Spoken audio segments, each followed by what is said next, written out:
all starts in here, here, and then here. Okay? If you didn't think about it here, it shouldn't come out here. We need to start thinking like that. We need to start being like that. And something I want to leave you with, you guys, it was 3 keys to effective communication, but I changed it to 4. All right? Number 1, listen. Okay? Because most people don't know how to express with words the way that they're truly feeling. That's why a lot of people find it easier to write out how they're feeling. A lot of people, especially I do this. I could write a 12-page letter to you, and it would be a lot easier for me than to have a 5-minute conversation. Seriously. I can write some things, you guys. And if you're not a writer, that's okay. Like, just spend the time at least thinking about how you're feeling, what you're hearing before you open your mouth. Okay? Number 2 is clarify. Okay? And this goes hand in hand with the listening. Because once you've listened and think you understand what the person has said, clarify. Okay? And what I mean by clarify is repeat back what you think they were trying to say. It works a lot better if you don't tell someone,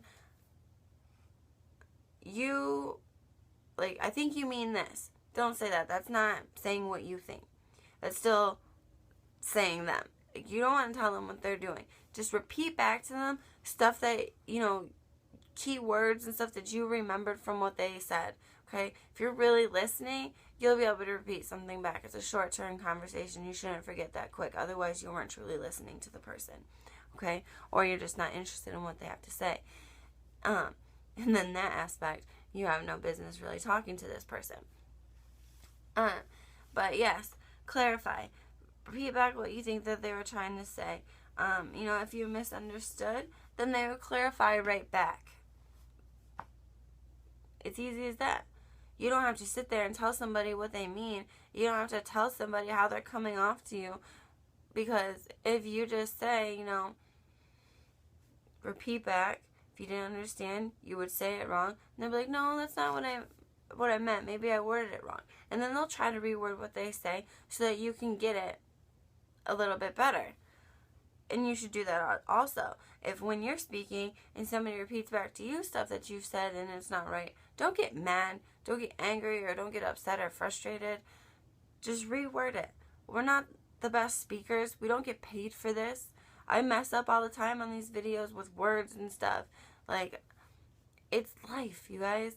But at least you're doing things in life to get better. You're learning how to communicate better. You're learning how to feel better. You're learning how to make others see what you see, not just with a business, but in life, just as a person.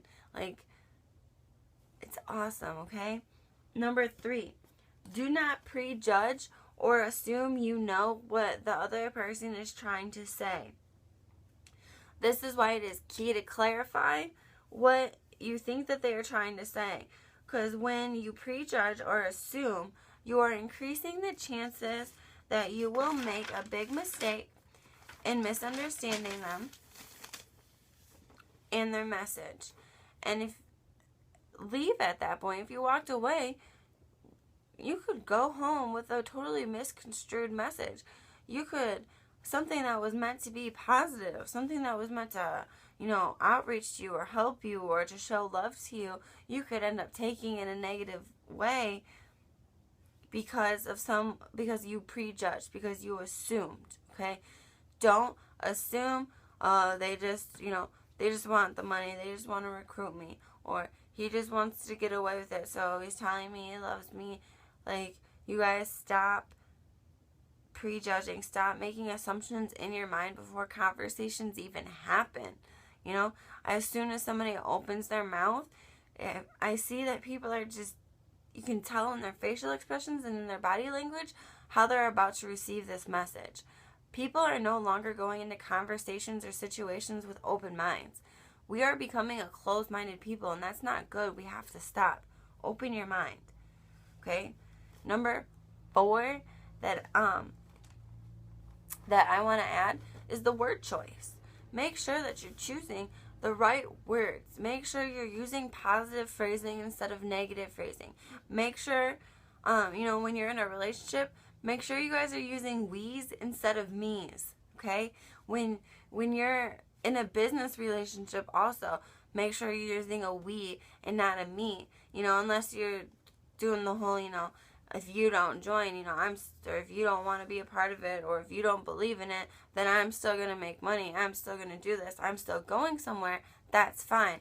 But if you got somebody joining your business, if you got somebody joining your team, if you got a new friend, a new relationship, and it doesn't necessarily have to be new, even current and existing and long term, like, dude, use your words to build. Use we's and not me's, because in the end, we are trying to become better me's, but the end result is a we factor, because without other people, you really can't make it. You'd be a really lonely person. You know all this knowledge in your brain, but you got to be able to share it, because sharing it, spreading the positivity, spreading what you've learned, makes you feel valuable, makes you feel worth something. And that's what every person on this earth is looking for, is self-worth, okay? We're looking for our place in this world, and we all want to bring value to it.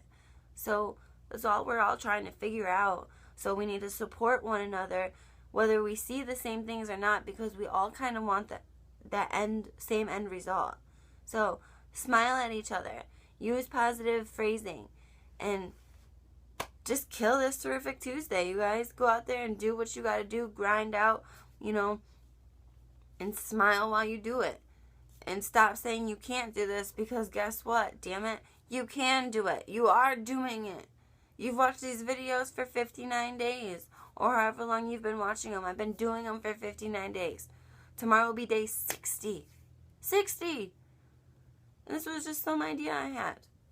You guys need to realize what one little idea, one positive idea, one little tiny positive seed, what it can do if you plant it, okay? It will blossom into something beautiful, and so will you. Just watch it and put the work into yourself and into other people. And when you put work into other people, it's really not that hard once you've done the work on yourself. Trust me, please. I'm learning from people who know this stuff. I'm learning from people who live this stuff, and now I'm living it, so now you can learn it from me. Have a terrific Tuesday. I hope I didn't ramble on too long. I gotta get out of here. I might even be late for work. Oops. Love y'all. Bye.